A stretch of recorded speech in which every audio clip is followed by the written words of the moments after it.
people waiting in line. But do not just wave at them. Give them your best pageant wave. Gonna do a pageant wave. Go like this. Elbow, elbow, wrist, wrist, wrist. Wave goodbye and blow a kiss. Bye. All right, people, now we do have one more person to be joining us. You might recognize him as the host of the Tonight Show, or the host of the show, That's My Jam. That's right, it's Mr. Jimmy Fallon, who has taken time out of his busy schedule to pre-record this special personalized message just for this tour. Y'all ready for it? Here we go. Take it away, Jimmy. Oh, hey there. You made it. Welcome to the Universal Studio Tour. I'm Jimmy Fallon. I'll be making sure that you get through this experience in one piece. You've got the very best guide. Mirror. And the greatest driver. Glenn. You're the best. I love that. Even though Mirror. owed me $5. I know you guys are excited to get on the tour, but first, a few safety rules. Jimmy, thank you so much for that personalized message. All right, safety rules, people, here we go. First, if you need guest assistance or have a medical emergency, or if you drop something of value off the side of the tram, or you have any sound or video issues, reach up and grab the red e-cord direct along the center or the ceiling of the tram, then I'll be back to assist you as soon as it's safe to do so.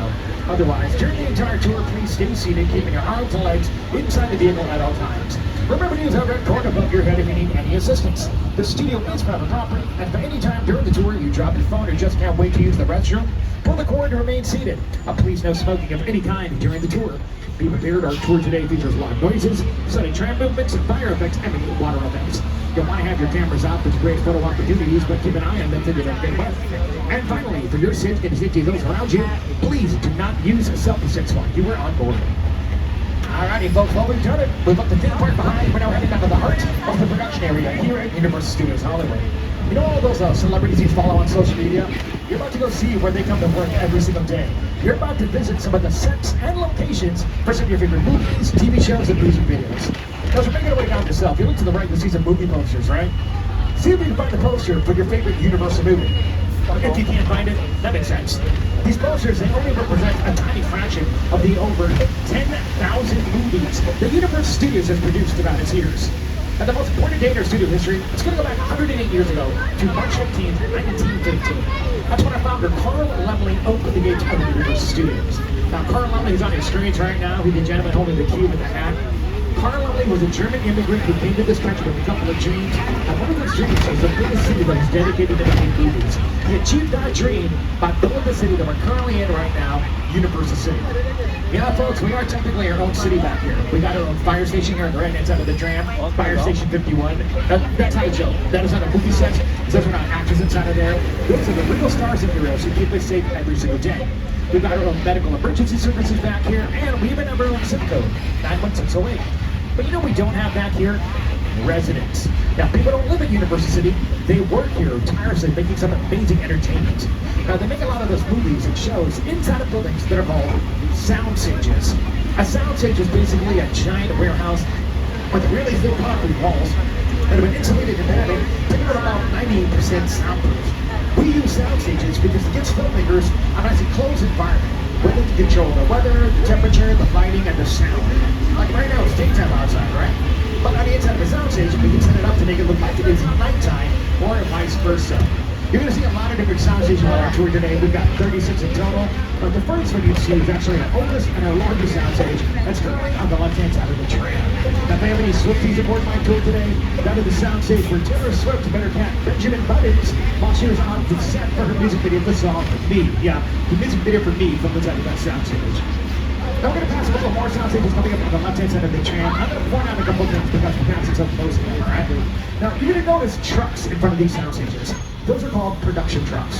Inside of there are going to be set pieces, lighting equipment, camera equipment, sound equipment. In order to move all that equipment in and out of these sound stages, well, the sound stages need to have big, giant doors. And if you look to the left, you'll start to notice giant doors in front of these sound stages. Now, they are not just called doors. They have a very special name. They are called elephant doors. Yeah, elephant doors. I'll explain why in a little bit, right? Now, these sound stages are home to a great TV show on our streaming service Peacock. That show is called Bel Air. Now, Shadow fans, who here grew up watching the 90s comedy, The Fresh Prince of Bel Air? Right? Loved that show. I'm sure if I started off the theme song, y'all can finish it. In West Philadelphia, there we go. Now, imagine that TV show came out into present day, and instead of being done as a comedy, instead of a drama. Well, that is what the TV show Bel Air is. A filmmaker named Morgan Cooper came up with this idea a few years ago. He's like, well, you know what, let me write a couple of scenes as a drama, make Fresh Prince of Bel-Air a drama. He built a team of actors, we stitched together to create up basically a trailer for that show. It's called a proof of concept. Then he put it up on the internet just for fun. And the right people saw it. He ended up getting a 2-season deal out of that, and that's pretty unheard of here in Hollywood. You know, let's get a couple of stars up on our screens. Jabari Banks, he plays Will in Bel-Air, as well as Ollie Charlton, he plays Carlton in Bel-Air, and they're going to tell us how they filmed that show right here at Universal Studios. You just got me water when you can. Also, what it is, you put egg on the cheese. You put cheese on the eggs, on the cheese. That's right. Whoa, how many seats do you think we're in? Oh, it's gotta be a lot. Yeah. We could probably fit the whole Bel-Air cast and crew. Oh, we gotta get one of these for the mansion. Okay, for sure. You're lucky for y'all. The Banks Family Mansion lives right here on the Universal lot. Right. Some of Bel-Air's most pivotal scenes have been filmed right here. Jabari, what have been your most memorable moments? I don't know. I mean, there's so many to choose from. You know, I love the point yourself when Will first enters, and at that moment, his life changes forever. What about you? Well, the Bel-Air Academy gym set is here too, and I remember you having to sit back cold ice bath for hours, and that was great. Seriously, feel my toes. No, but seriously, my favorite part of this lot is the talented crew who put it all together from hair, wardrobe, makeup, Set design, props, and transportation. Yes, you know, Transmo's the best, and they have the sweetest rides for us to play with. Actually, speaking of, if we're gonna get a ride like this, we better go talk to Transco now and let these people go back to the tour. Hey, that sounds good. Come on, I get to drive. Oh, not if I'm not the keys. So I love how Jabari and Ollie give credit to all the people who worked so hard behind the scenes to make that TV show come together. All right, folks, let's see who's paying attention, all right? Shout it up, you know the answer. You do not need to raise your hands. Here we go. What did I call the big giant doors in front of the sound stages? Nice, elephant doors. All right, so here's where they got that name. At one point in our history, we had a zoo right here at Universal Studios. We had over 30 lions, a whole bunch of birds and monkeys, and we even had over 10 elephants here. Now, we used to use a lot of live animals in our movies, so we needed to make sure that the doors were big enough to fit an elephant through the soundstage doors. And that's how those doors got their names, elephant doors. Now, a lot of people ask me if the elephants are still here. They're not. Way to move them off the property in the late 1920s, but that's when Hollywood started making talkies, or we started adding sound into films. And it turns out that elephants are really loud. You got making too much noise, getting caught in the audio, ruining movies, so that's why you're going to kick them off the property. You know, I guess you could save the day of those elephants. Pack up their trunks.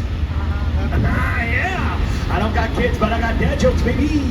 If you look terrible puns, you're gonna love my tour. If you don't, it's gonna be a really long hour for you. Now, before you get somewhere gas and out of a soundstage for filming or production, there's a really important phase that comes before. Let's call pre-production. Pre-production involves things like writing a script, making a budget, casting a show. A lot of that work here, Universal happens on the left. Y'all see these tan buildings here? Those are the offices for some of Hollywood's top writers, directors, and producers.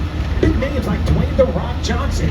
He has offices on the left-hand side for his company, 7 Bucks Productions, and he produced the movie Fast and Furious with Hobbs & Shaw. Malcolm D. Lee, he's the person behind Blackmail Productions, and he brought us the Best Man series, as well as Girl Strip. He's got offices here as well. And even Amy Pascal of Pascal Pictures, they've got offices here at Universal Studios, and they've brought us all the most recent Spider-Man movies. The one starring Tom Holland is and Jim Babylon. So, a lot of Hollywood's greatest minds working to the left-hand side of the tram. Now, if you keep on looking, we'll have to pass by this great building. Right behind her are 2 sound stages, which is where the TV show Lopez versus Lopez, that's their show. Lopez versus Lopez on NBC. Great show starring George Lopez, as well as his real-life daughter, Mayan Lopez, who also stars in that show with them. Alrighty, people, so that is the end of the first part of our tour. That's the front lot. The front lot is where all of our offices are, and where most of our sound stages are. But we're now coming to my favorite part of the tour, and that is the back lot. The back lot is where we get to film exterior scenes on a grand scale. Now, sometimes you need to see characters walking outside on a street with cars driving up and down a road, or you need to see them walking into or out of a big building like a house, a restaurant, a bank, a store, a theater, apartments. Well, on the right-hand side of the tram, that's exactly where you do this here at Universal. You also see that row of apartments there? Look on that Brownstone Street and see if we can recognize them in the movie Bruce Almighty. Place the door! There we go, there's Jim Carrey walking out. He sets up one of those apartments for the movie Bruce Almighty. Now, friends, I told you through a lot of effort, Glenn, he was going to get us some extra special behind the scenes access, right? Well, it's about to happen. It might feel like our tram's about to hit 88 miles an hour. As we just got 1.21 gigawatts, we're about to head back to the future to Hill Valley.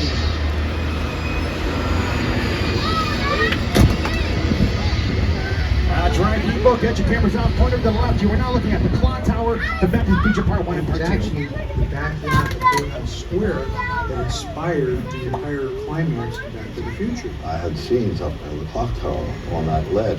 It was lead about that wide. And I was standing inside looking at the ledge, and I already had vertigo. I just thought there's no way in the world, no way I'm going to stand on that. I was up there for quite a while. Of course, I had a cable.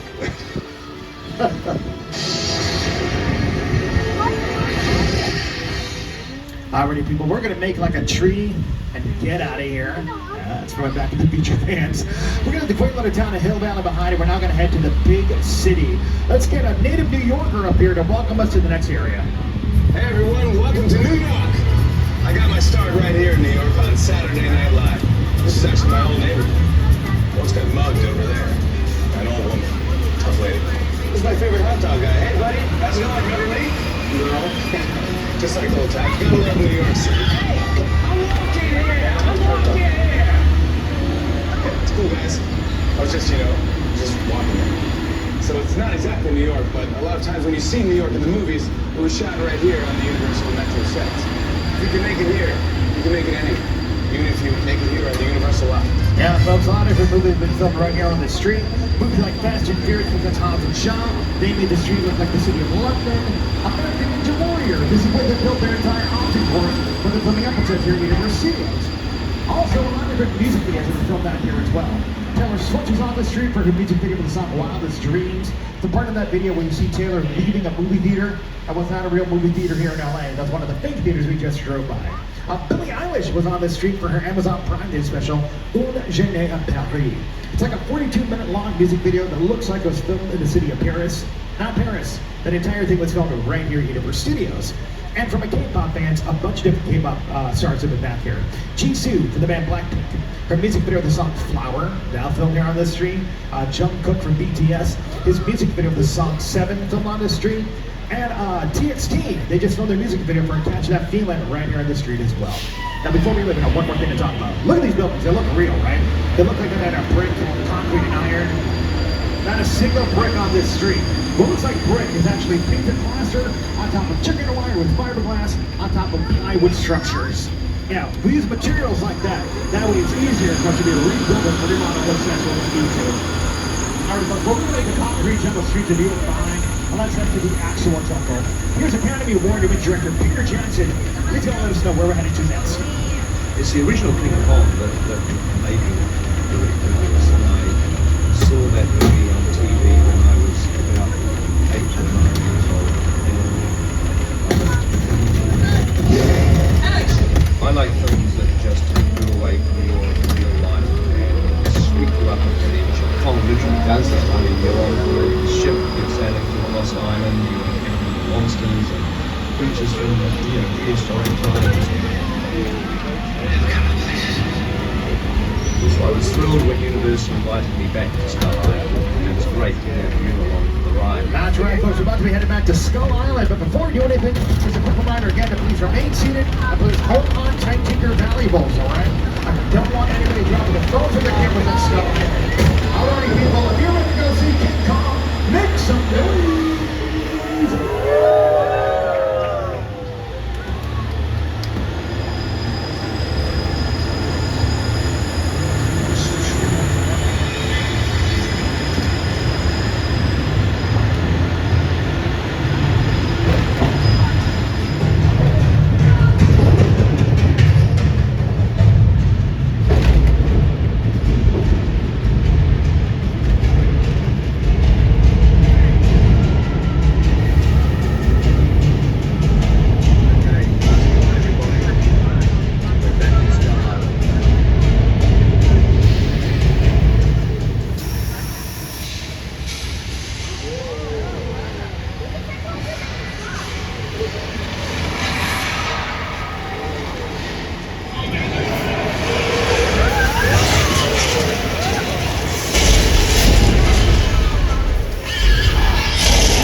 check out because that experience is incredible.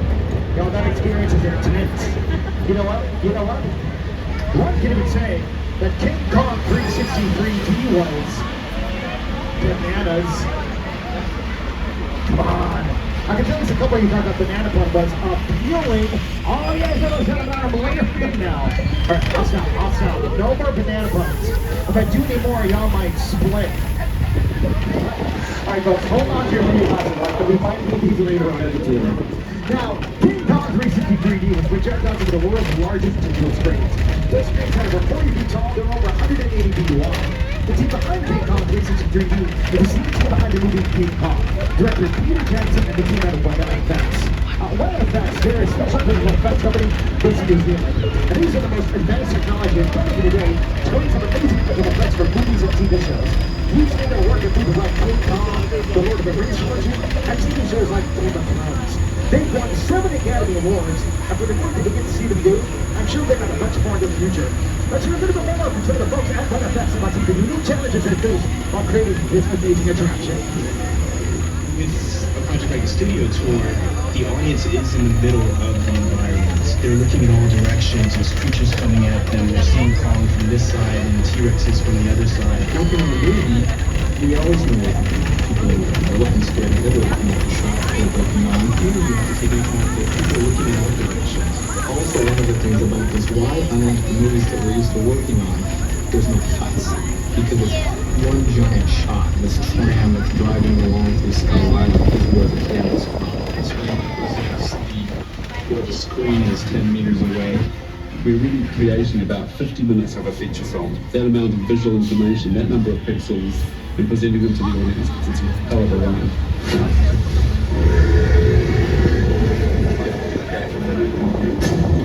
Alrighty, folks, we're going to shift gears a little bit, and we're now going to talk about cars.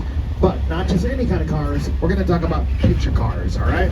So, folks, you want to get your cameras ready, I'm going to point them to the left-hand side of the tram. Because we're about to pass by a whole set of amazing picture cars. Now, what's a picture car? Well, let's talk about it. A picture car is any vehicle that shows up on screen in a movie or a TV show. And a picture car can be a great way to let an audience know what time period that movie takes place in. Great examples are coming up. Some of the super futuristic design vehicles for the movie Back to the Future Part 2. You definitely thought you were in the future when that movie came out in the 1990s, right? Or maybe you did have something be back in the past. Well, great examples of that are going to be these super fun-powered vehicles from the Flintstones, right? These things are super fuel efficient. Although I have been told that those cars won't run unless you do. Yeah. Now, the Ford Anglia from Harry Potter and the Chamber of Secrets, with that smaller European style, you definitely know that that movie takes place in Europe. Or maybe you want to know how high-tech things are, like the gyrosphere from Jurassic World. Now, some of my personal favorites we got here are the Fry's Electronics van and the Crawdaddy boat. Fry's Electronics van was seen in the movie Nope, brought to us by Jordan Peele. The Crawdaddy boat was seen in the movie Us from Jordan Peele. That's a boat that Winston Duke fought the tenor version of himself in that movie. Now, we've also got that tank that was used in Transformers. Now, that thing looks really heavy, right? It's not. It's made out of about 80% plywood. And even the cannon up on top, that's just bent PVC piping. We use models like that in movies and TV shows. That way, it's easier to transport from set to set. And if you need to blow one of those things up, blowing up one made out of plywood, it's going to be a little bit safer than blowing up a real tank. Now, one of my represents my JP29. That's a replica of the same Jeep Wrangler that John Hammond drove in the original Jurassic Park.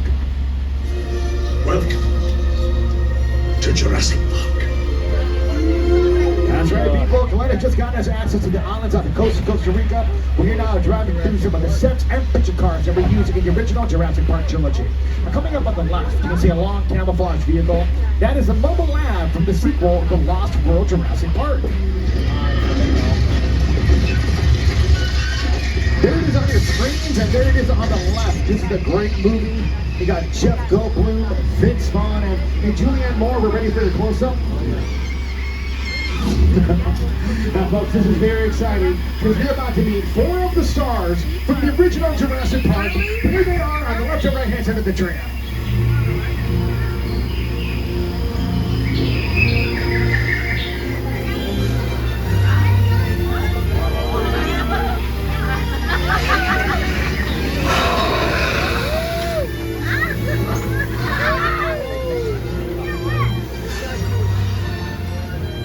That's right, the stars of Jurassic Park, the dinosaurs, of course. Oh, whoa. Everybody, I just realized I forgot to warn you about this before we started. Ooh, I'm so sorry. I'm gonna warn you right now. Hey everybody, if you're sitting in a seat that's colored blue, you might get wet on the blue. Yeah, they're all blue. They're all getting wet. So not the blue. Speaking of getting wet, really noticing Jurassic Park movies, whenever a dinosaurs is happening, it always seems to be rain, right? Well, rain can be a great way to enhance the mood of the scene and make it more scary. It even works in literature. But when you're reading a book and it starts off with a dark, extraordinary night, it means a terrible things are about to happen. Well, rain and weather effects play the same kind of role in a movie or a TV show. But here's the thing. How do you make it rain here in Hollywood when it's nearly sunny year-round? Well, friends, I'm actually going to show you right here in the Old Mexico area of the Universal Studios backline. All right, get your cameras ready, and you're going to point them to the left-hand side of the tram.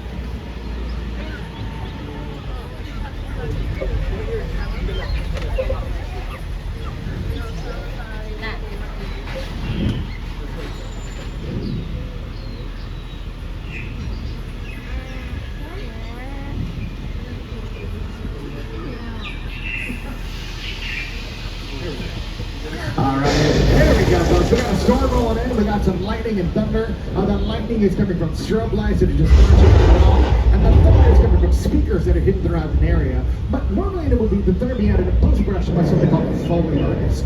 This is great. We know we really need some rain. Yeah. Now the rain is falling to something very fancy and high-tech that we here in Hollywood like to call sprinklers. Now on set, people call rain rigs, rain bars, or rain wands. These can be adjusted to make it look like a light missing all the way to a heavy downpour. Now, rain is actually very difficult to capture on camera. It's not like when you're watching a football game at home on your television and you now just say it's raining. But you gotta see the raindrops, right? That's because the rain is not backlit. To make the raindrops appear on camera, you gotta put a light source from behind the raindrops so you can shimmer and shine, kind of like what the sunshine is doing right now, and that will show up on camera. Now, folks, this is how we create a rain effect here in Universal Studios Hollywood.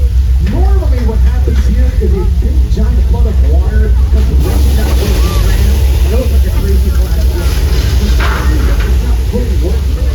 But I'm going to show you what it looks like when the movie Big Fat Liar uses it. So take a look at your screens.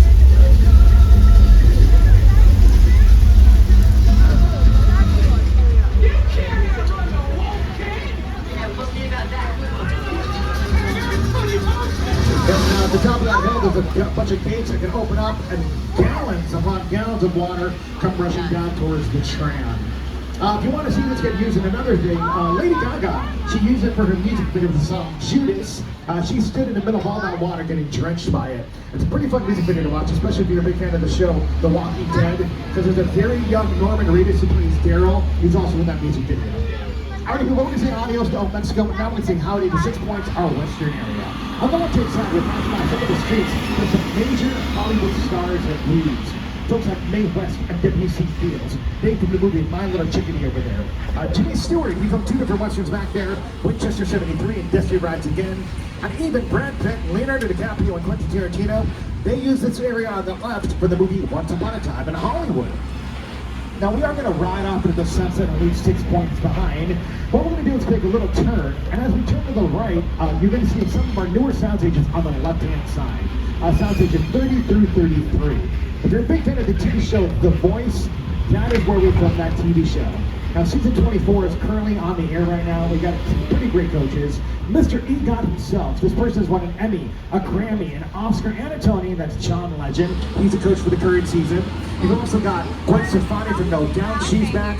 Niall Horan from One Direction is back. And we have a brand new coach, Taylor Todd herself. Reba McEntire is the coach for the current season. She's been a lot of fun to watch. If you keep over to the left, you all see that little body of water. We call it Perch Lake.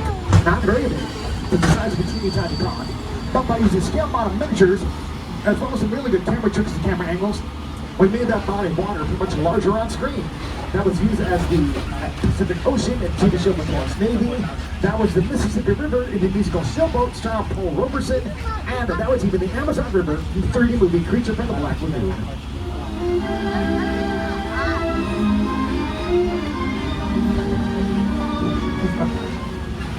Alrighty, folks, now as we continue moving on with our tour, we're entering into an area that we call Little Europe. It's called this because the architecture is kind of European. But I'm going to guess a good portion of you are going to recognize this area as the good place. You, Eleanor Shellstrom, are dead. Cool. This location, the afterlife, come on. I've never ever seen this. You're in the good place. I'm not supposed to be here. That's right, folks. You're in the actual good place. All 4 seasons of that incredible TV show did a lot of their serious filming scenes right here. The yogurt shop that's on your screens right now, pretty much behind my head. When I get through the corner, it will be on the left-hand side. It's a building with a double blue doors and a rear trim. If you love the good place, remember that disgusting clam chowder fountain that Eleanor hated? Coming up on the left is that fountain back there with the blue tile. And the train station for neighborhood 12358W that gave Eleanor, Chidi, and Janet a ride at the media place. It's also coming up on the left-hand side. Y'all, I love the good place. Legitimately one of my favorite television shows ever created. That cast of Kristen Bell, William Jackson Harper, Darcy Carden, Minnie Yusufu, Jamila Jamil, and Ted Danton were incredible together.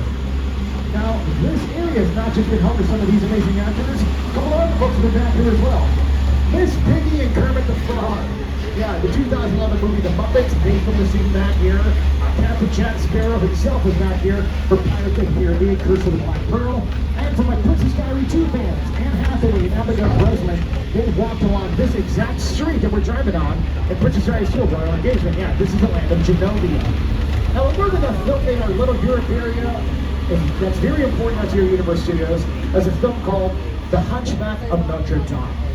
That movie just celebrated its 100th year anniversary last month, and it's an incredible silent film starring Lon Chaney as the Hunchback. The reason that movie is so important to us is because the Hunchback of Notre Dame launched our classic Universal monster movies. And it's also spooky season is here, so if you love scary movies or monster movies, you can thank Universal Studios for creating that genre of film. Between the 1920s and the 1950s, we made movies based on monsters like Frankenstein, Dracula, The Bride of Frankenstein. Now, what was going to come from the filmmakers up here on the screens to tell us a little bit more about our classic Universal monsters. When you think of Universal, we think of monsters. Dracula, Frankenstein, Wolfman, Bride of Frankenstein, The Mummy, Hunchback of Notre Dame, The Invisible Man, Phantom of the Opera. Classic films are just brilliant. That Frankenstein image, Flathead, it's one of the great icons of the world. That to me was like the essence of the Universal horror film. I was just mesmerized by it. Boris Karloff, Lon Chaney. I remember the original Universal Studios Mummy movie, really scary movie. It's still ringing our memories now. We love it. All right, folks, well, I do want to let y'all know that we're about halfway through the tour. A reminder that the studio is private property, so if you jump the phone or just can't wait to use the restroom, pull the cord and remain seated, then I'll be back to assist you as soon as it's safe to do so. But please remain seated throughout the entire tour. You definitely want to remain seated as we head towards Amity Island.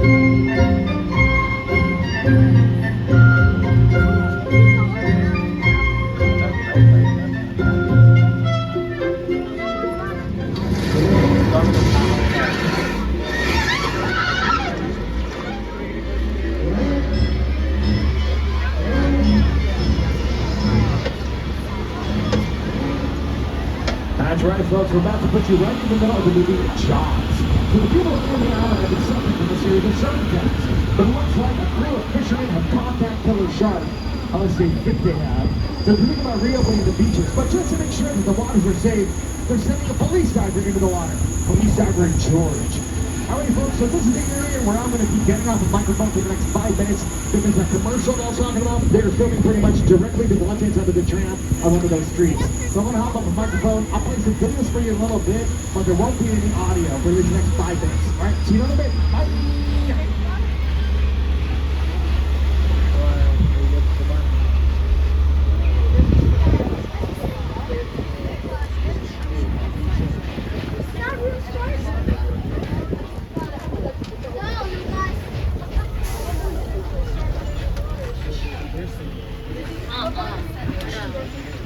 No.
so much that I heard.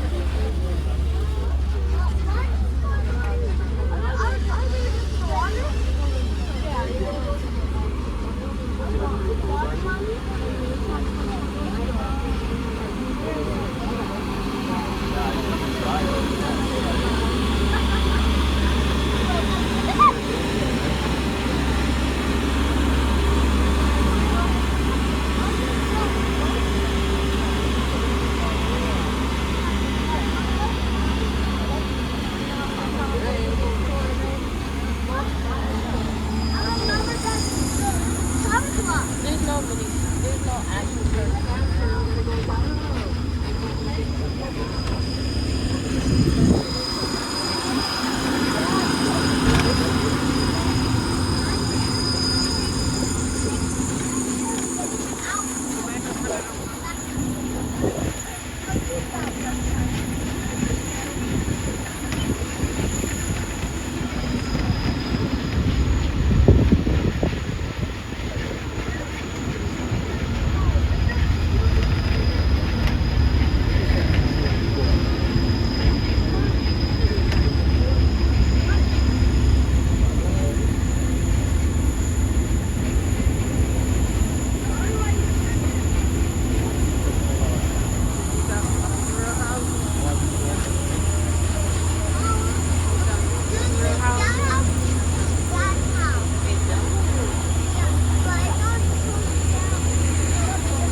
just in time to lead you to some family.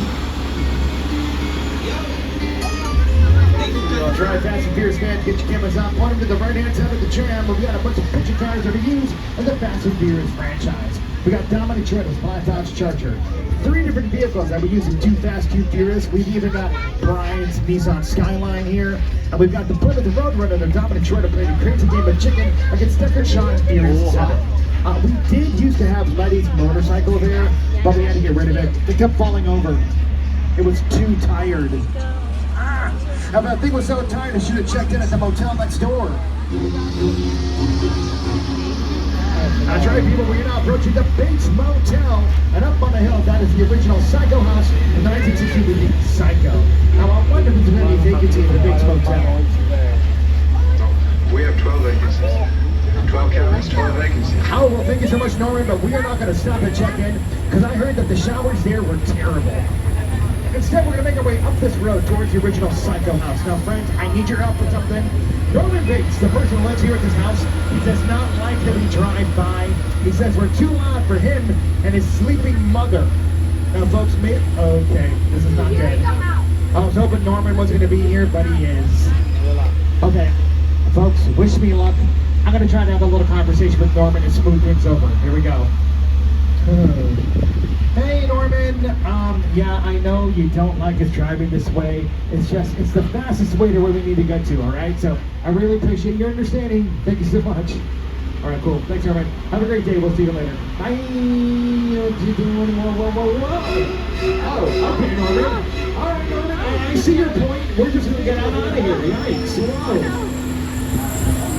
Wow, friends, well, that was a near disaster. Speaking of disasters, check out this incredible wreckage in front of your eyes. Folks, you know the tour, I showed you a bunch of stuff that was not real, right? I showed you brick buildings that were made out of plaster.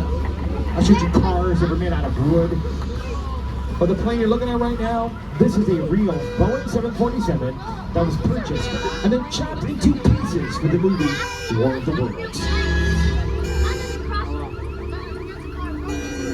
The airplane crash site is a perfect example of a set that is all designed around the vision that Steve had. When we first began to sit down and talk about the world, I thought, what if the 747 goes down right in a big neighborhood?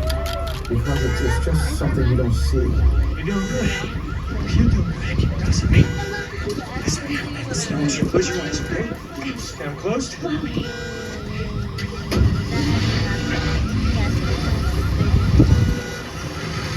Robbie, get in.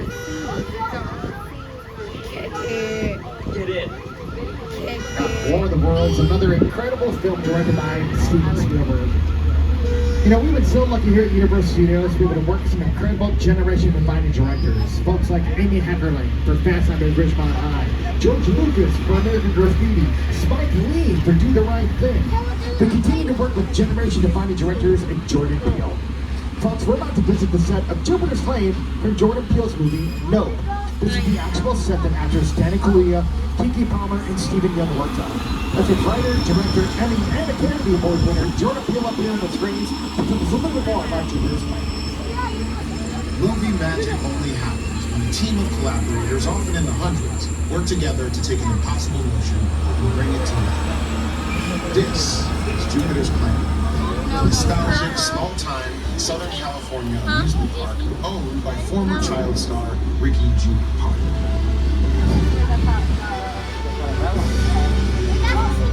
Over there, look into the winking room and have your picture taken just like the kids in that old 90s movie Kid Sheriff. That's what this whole place is loosely based on. Remember that one? No? A little further down, you can see the brand new Star Lasso Experience, built to showcase an unbelievable new live show. Nothing so live anymore. Anyway, behind this Hollywood fantasy of gold rush frontier town lies a sinister secret. It is smack dab in the center of God's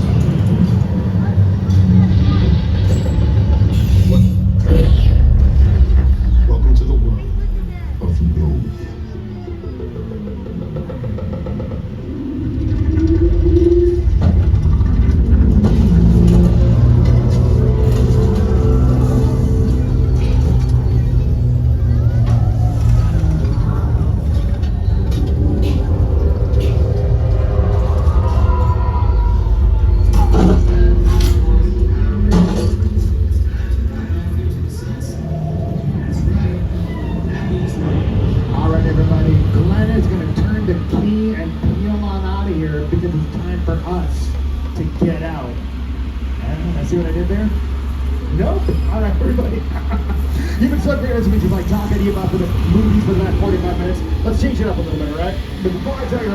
Quick reminder again to please remain seated and hold on tight to your valuables because things are about to get a little bit fast and furious. Congrats, people, you've just been cast in the next installment of the Fast and Furious franchise. That's right, you're about to get your big break here in Hollywood. Do not waste this shot. All right, here's a quick setup for what's going on. Turns out one of you is an undercover witness for the government, and you've got some dirt on criminal Owen Shaw. But Owen Shaw is pinpointing your location, and he's trying to take you out. We are now pulling into Sullivan's Garage, which is really the secret hideout for Dominic Toretto and his crew. They're going to take care of us. Yeah, that's right. We're about to be protected by them. right, here we go. Cameras rolling. Sound speed. Wait, last one for Michael Morgan. Everybody look okay? All right, here we go. And action. My name is Roman Pierce. Pleased to meet you. My buddy Hobbs asked us to stand you sharp for a while. So we brought you in our secret spot. Alright, look guys, we're gonna keep Shaw from finding you. And to keep you safe, we need your help. We don't want the syndicate tracking us. So put away your cameras and turn off your cell phones. One flash, one ringtone, give us a call. I need y'all to take this real serious. Okay, on to the next game.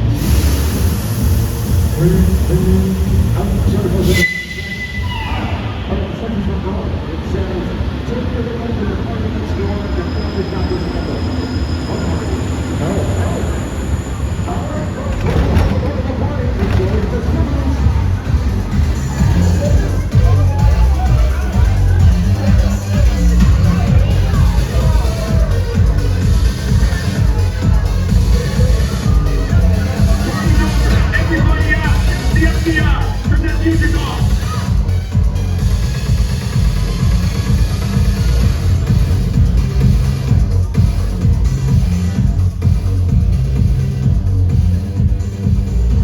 This is what we're doing. This is the race day after party. And the what the other? Roman Pierce, FBI, don't move.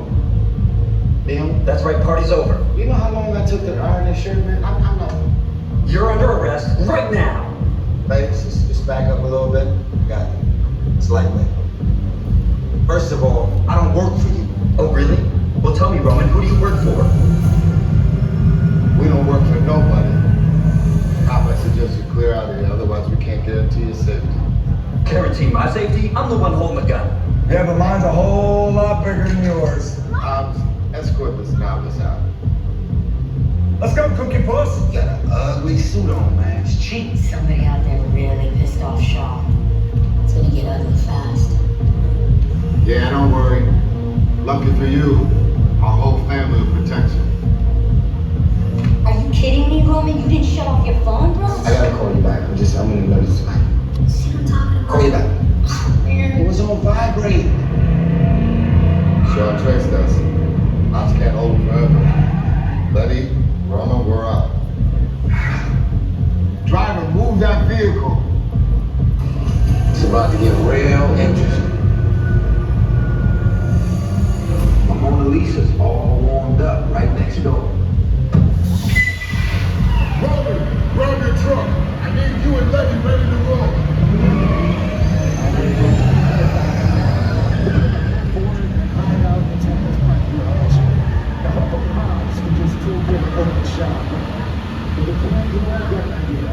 Go ahead and take your 3D glasses and pop on and now. Down with your face and get covered up a little bit.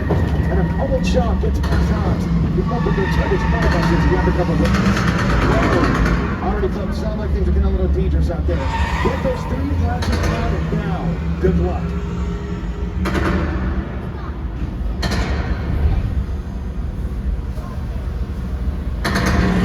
Which one of you is the witness? Speak now or you all get fried! This is our turn. After that! Okay, guys, it's showtime.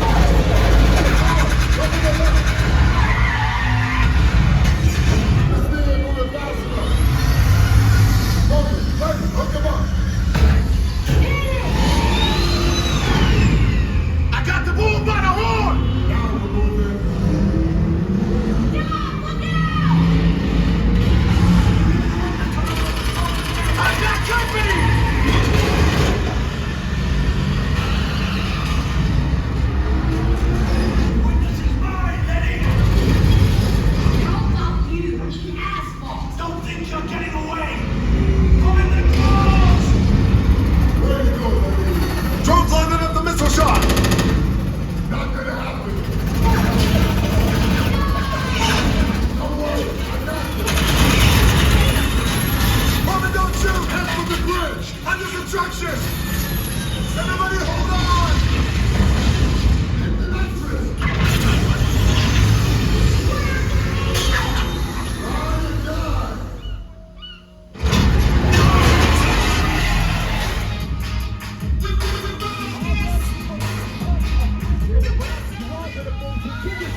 Okay,